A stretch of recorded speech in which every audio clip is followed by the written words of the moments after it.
TV 24 news ವಾಹಿನಿಗೆ ಸ್ವಾಗತ.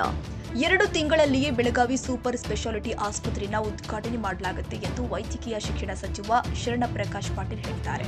ಶುಕ್ರವಾರ ಬೆಳಗಾವಿಯಲ್ಲಿ ಮಾತನಾಡಿದರು. ಕೆಲ ಸಿಬ್ಬಂದಿಗಳ ನೇಮಕಾತಿಗಳನ್ನು ಮಾಡಬೇಕಾಗಿದೆ. ಕೆಲ ಸಲಕರಣೆಗಳ ಖರೀದಿಗೆ ಟೆಂಡರ್ ಕರೆಯಲಾಗಿದೆ. 2 ದಿನದಲ್ಲಿ ಬರುತ್ತೆ. ಇದ್ದ ಸೌಕರ್ಯವನ್ನು ಸದುಪಯೋಗಪಡಿಸಿಕೊಂಡು ಗುಣಮಟ್ಟದ ವೈದ್ಯಕೀಯಕ್ಕೆ ಒತ್ತು ಕೊಡಲು ಸೂಚನೆ ಕೊಟ್ಟಿದ್ದೀನಿ ಎಂದಿದ್ದಾರೆ. Because of that leak and idukoskar that block will be renovated at the cost of around 7 crore rupees. That I have approved. So immediately tender will be called. And in the meantime, that block will be shifted in this new hospital.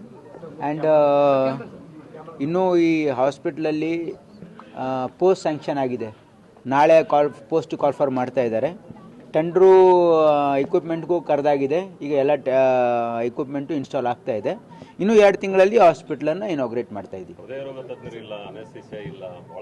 ಹೃದಯ ರೋಗ ತಜ್ಞರು super speciality ಇಲ್ಲಿ ಇರಲ್ಲ. ಅದು medical ಕಾಲೇಜಸಲ್ಲಿ cardiologist ಇರಲ್ಲ.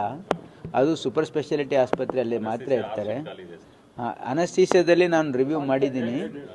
ಇನ್ನೂ 4 ಈಗ ಇನ್ನೂ ಅದೇ ಅದಕ್ಕೇನೆ ಇದು ಈಗ ನಾವು ಇಲ್ಲಿ ಹೊಸ ಇದು ಸೂಪರ್ ಸ್ಪೆಷಾಲಿಟಿ ಪ್ರಾರಂಭ ಮಾಡಿದ ಮೇಲೆ ಅದರಲ್ಲಿ ನ್ಯೂರೋ ಸರ್ಜನ್ಸ್ ಇರ್ತಾರೆ.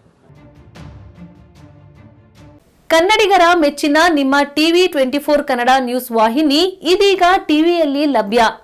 ಕರ್ನಾಟಕ ಮತ್ತು ದೇಶ ವಿದೇಶದ 360 ಡಿಗ್ರಿ ಸುದ್ದಿ ಹಾಗೂ ಉತ್ತರ ಕರ್ನಾಟಕ ಬೆಳಗಾವಿ, ಬಾಗಲಕೋಟೆ, ಧಾರವಾಡ, ಹಾವೇರಿ, ಗದಗ, ಬಿಜಾಪುರ ಜಿಲ್ಲೆಯ ಕ್ಷಣ ಕ್ಷಣದ ವಿವರವನ್ನ ಪಡೆಯುವುದಕ್ಕೆ ಟಿವಿ 24 ಕನ್ನಡ ನ್ಯೂಸ್ ವಾಹಿನಿಯನ್ನ ಲೈಕ್ ಮಾಡಿ, ವಿಡಿಯೋಗಳನ್ನ ಶೇರ್ ಮಾಡಿ, ಕಮೆಂಟ್ ಮಾಡುವ ಮೂಲಕ ನಮ್ಮ ವಾಹಿನಿಗೆ ಸಹಕಾರ ನೀಡಿ ಮತ್ತು ಚಾನೆಲ್ ಅನ್ನ ಸಬ್ಸ್ಕ್ರೈಬ್ ಮಾಡಿ. Thank you.